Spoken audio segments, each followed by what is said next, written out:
it seemed like this week was kind of the same as last week as far as time of possession. You guys controlled that. Again, defense played kind of lights out with 2 interceptions from your guys' veterans. Yeah. But it seems like the drive killer once again was penalties and third down conversions. What's the plan going forward to kind of correct some of these mistakes? I know it's probably keeping you up at this point. It really is. The penalties were something, we felt like, we have a disciplined football team, and there were some penalties in there that obviously showed opposite of that at times, but there were some penalties in there that I thought were, tough calls, quite frankly. But at the end of the day, there was several that were correct calls, and we need to be better on that. I thought defensively on third downs, we obviously picked it up quite a bit. I think they were 1 for 15 on third downs on conversion. So our guys did a great job on defense to get that switched and go. So I think we held them to 65 plays or 66 plays on offense, which is usually a pretty good day at the office if you're looking at by just strictly numbers on things. So we felt good on that. Offensively we had 88 plays. And usually you're looking at that saying that's pretty good too. But we weren't good on third downs on offense, so that's something we got to just continue to get better at. It plagued us a little bit on Saturday. There's times just not getting off the field. I felt like we had a couple huge plays that hit, and then all of a sudden we're getting called for illegal procedure because we don't have enough guys on the line of scrimmage, or an offensive lineman's moving his hands, pointing out to something when we have a motion, and they're calling penalties on stuff like that. So, it's just those things. I think, we moved the ball up and down the field. We just didn't score. We kicked 4 field goals, and Brad did a great job kicking the football. I'm proud of him, knocking those through when we called on him.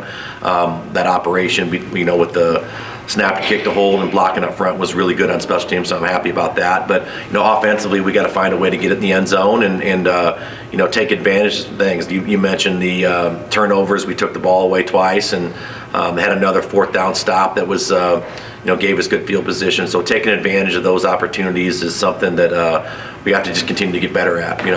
We ran the ball for 240 yards. You look at the numbers and it's just crazy. The only number that we didn't like on Saturday were penalties and final score. That was about it. So we got to get better. And I talked to our guys after the game, and it's not about anything right now besides the little things. It's about doing things right and practicing better, and that's on me as a head coach. We got to make sure we're getting our guys to do that and understand that. But the urgency is something we have to keep improving on, and hopefully we'll get that done this week in practice. Kind of going off my last question, again, like you said, to reiterate, you guys obviously controlled first downs big time, and it seems like the flow of the season's kind of helping you guys out on offense. You guys are controlling possessions, and it seems like you're at least walking away with 3 at this point every drive. Yeah.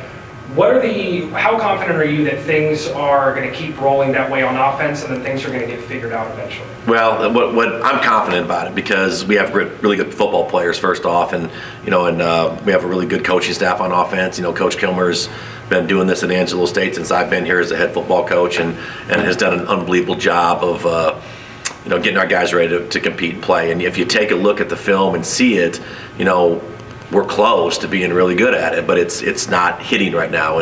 And again, I said this before in a couple of different interviews. The ball bounces your way sometimes, and it doesn't. It's shaped funny. It's not like a basketball or volleyball. It's gonna go your way sometimes, and it's gonna go away from you. And right now, we're kind of feeling like we're playing good at certain times, but that every time that ball bounces, it bounces away from us right now. But you got to make your own breaks. You got to go out there and continue to get better. And I think we've done that. I thought Braden. At the quarterback position, he played most of the snaps, on Saturday. I thought he did a really good job of, continuing his progression of being a really good quarterback, and because he's talented, utilizing his skill set.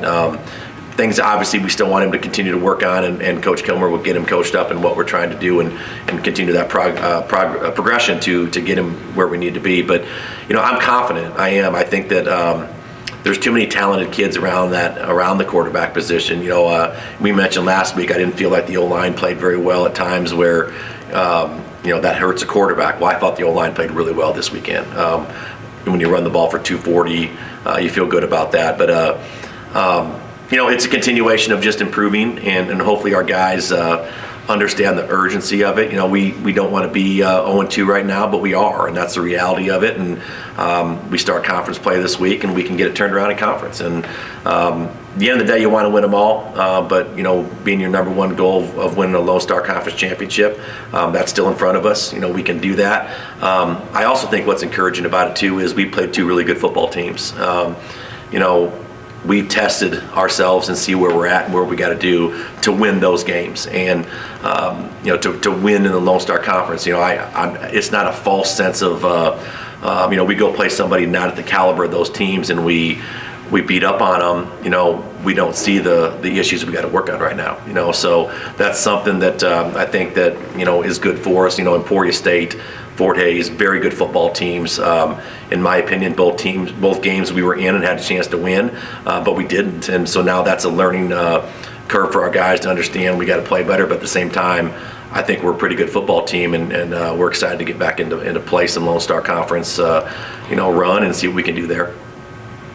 Even though it's just week 3, because y'all are 0-2, because conference play is starting, do you feel like it's about as must-win as you can be in week 3? Probably more so for the mentality of coaches and kids, you know, on that part. But yeah, you know, there's urgency to it.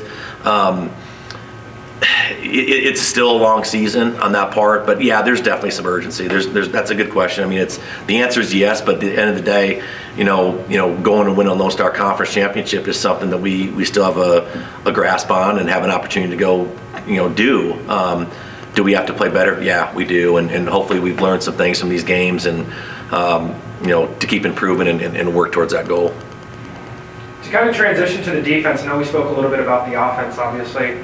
You mentioned in the offseason, Andrew, and I'm trying to think of the other gentleman's name, both were supposed to this year, you projected to play lights out, and so far through the first 2 weeks, they each have an interception, and the defense has given you guys multiple chances. How confident are you going forward that these defensive plays are going to keep going? Well, you know, the other one was Eric Rasco. You know, those two guys, Andrew, you know, they've both been proven, you know, all-conference, all-American caliber football players for us for a long time. You know, we're reaping the benefits of getting those guys for a senior year. You know, Andrew didn't play week 1. He was out, so getting him back week 2 in the first game that he got to play, and there he is getting an interception again. You know, he's doing what Andrew does. So having those guys, Eric is just the true leader of this football team on defense, and as a whole, the whole unit, offense and defense. He's probably the most vocal and positive young man that I've been around, and having those guys back in your lineup and playing for you on defense especially really helps. You know, having that talent coming back. So excited about what they've done so far in their careers, but I'm even more excited about what's going to happen moving forward. Good. Thank you. You guys were easy on me today, man. Appreciate it.